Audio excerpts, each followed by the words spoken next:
Coming up on Mountain News this morning, thousands of jobs are set to come to the Commonwealth thanks to a major investment. And an Eastern Kentucky school system tries to get students back up to speed when it comes to reading. Dedicated to Eastern and Southern Kentucky, this is WYMT Mountain News this morning.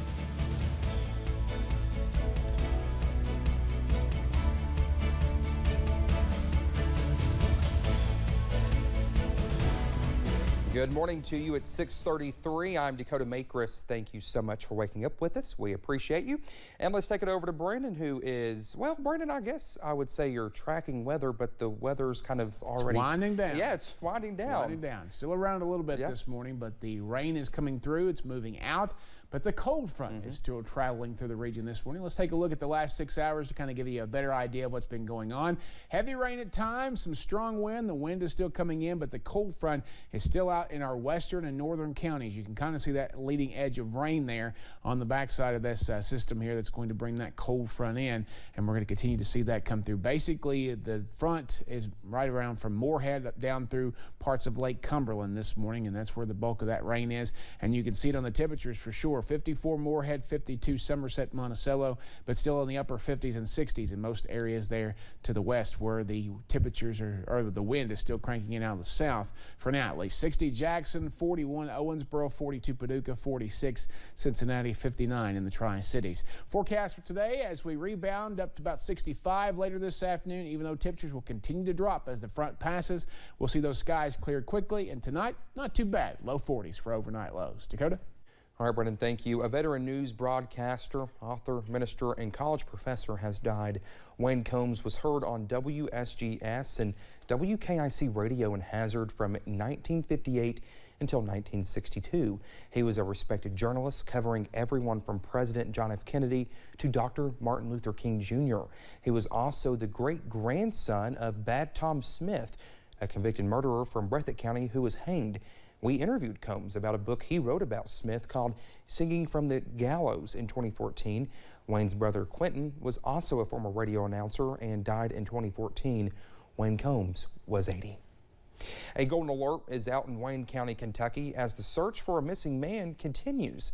38-year-old James Ray Allen Jr., seen on your screen, was last seen in Monticello at Dishman's personal care home. Police say that he was last seen wearing blue jeans, a blue suit jacket, and gray and white tennis shoes. Well, they tell us Allen has disabilities. If you see him or know where he might be, you are asked to call police. A Madison County grand jury has indicted Shannon Gilday. He's accused of shooting and killing Jordan Morgan in Richmond during a break-in at her father, Wesley Morgan's home. Well, police say they found evidence that Gilday was targeting the home for its underground bunker. He was indicted Wednesday on charges of murder, attempted murder, assault, burglary, and criminal mischief. So far, no arraignment date has been set. Police are investigating a catalytic converter theft over in Madison County. Officials with God's Outreach say they were set up to pick up 9 pallets of food donations Wednesday morning. Well, that is when they found out someone stole the converter from their new truck. Now they are not sure how they are going to get the donations. It means the families that come to pick up groceries missed out on getting food they needed. The director of God's Outreach says the nonprofit is looking at purchasing cameras for the property and is working to buy a new catalytic converter as soon as possible. Richmond police are now investigating this incident. Thousands more jobs are coming to Kentucky. The governor announced Wednesday that Envision AESC is investing $2 billion to bring an electric battery plant to the state. It will create 2,000 jobs here in the Commonwealth. The state-of-the-art factory will be in Bowling Green. The governor says this project cements Kentucky's leading role in the automotive industry of the future. It's thousands of construction jobs. This is a state-of-the-art, enormous facility that is going to bring folks in skilled trades from all over Kentucky. Project leaders say the plant will operate on 100% renewable energy.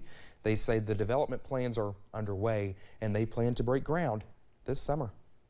Floyd County officials are taking a stand against illegal littering and illegal dumping.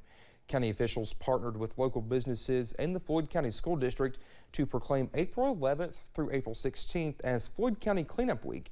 Along with the proclamation, Floyd County Judge Executive Robbie Williams says he will be signing a nuisance ordinance to be in effect by June to further penalize people with illegal dumps on their property. We'll come out, we're going to write you a citation with a fine on the spot. If you've got trash in your yard, it's not cleaned up, we'll give you one warning. If you don't pick the trash up, clean the yard up, or you have an illegal dump, when we come back, we're issuing fines. Williams and other officials also began the Trash for Cash program, which allows 6th through 12th grade students to earn cash for sports teams, clubs, and other organizations for picking up litter. Easter egg hunting is a popular activity for younger kids, but one local superintendent decided to flip the script on this Easter tradition, creating a game catered to an older audience. Perry County Schools Superintendent Jonathan Jett decided to create an Easter egg hunt for faculty and staff within the school system. Jett and another school board member hid 16 eggs throughout the 8 schools in the district. If a faculty or staff member finds an egg, they are able to take a half day off work. Well, it's been an extremely stressful 2 years for everybody, and to see people out having fun and enjoying it, it's not only fun, but it's good for their social and emotional health. Well, Jett says that he plans to implement activities like this for other holidays. I want to see if we have any eggs lying around the station. An Amplify Education study found despite academic recovery in classrooms since the pandemic started, the youngest students are at risk in reading and math. Officials with Letcher County Public Schools say they see students missing reading benchmarks. In and out of the classroom, strategies incorporating technology are used to get students up to speed. But the teachers say the pandemic brought on more than just academic issues. Sometimes, reading, meeting the standard isn't always what's important. We have to worry about these kids' mental well-being before they can be proficient or distinguished in the classroom.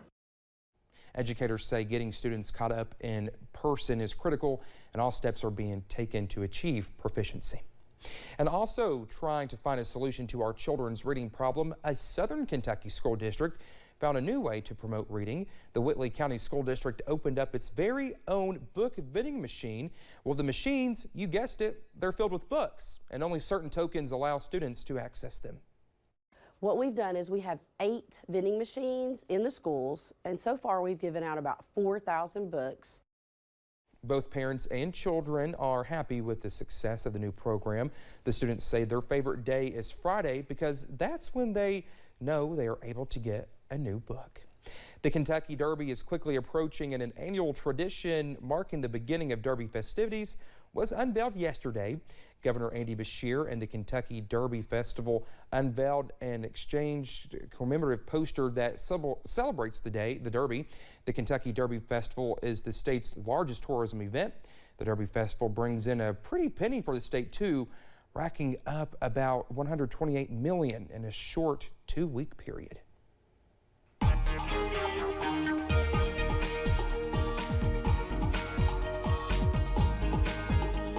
6:41 here on this Thursday morning. We're still tracking a few showers across the western half of our area, northern and western, from basically I-64 all the way down to Lake Cumberland and I-75. That is the cold front. Once that passes through, those skies will gradually start to clear out, but you see it's still way out in the western parts of our region. It's going to cross our entire part of the state before it gets out of here, and that's going to take a little while. 52 now Moorhead, 52 Somerset, Monticello, so you can kind of see where it is right now position-wise. 60 in London, but still on the warmer side as those south winds continue to crank in the far eastern counties in southwest Virginia into those upper 50s and low 60s. Breakfast forecast, get those bows out. Some rain again coming back and forth across the region through the morning hours. It's going to progress east as we get deeper in the morning, and temperatures will continue to slide as we head through mid to late morning, getting into the 50s by later today. And Dakota, we do have some eggs around here. We'll have to see what you can put in them. All right. Thank you, Brendan. The time is almost 6:42. When we come back here on Mountain News this morning, there are some grim numbers in the war against drugs here in the U.S. That's next.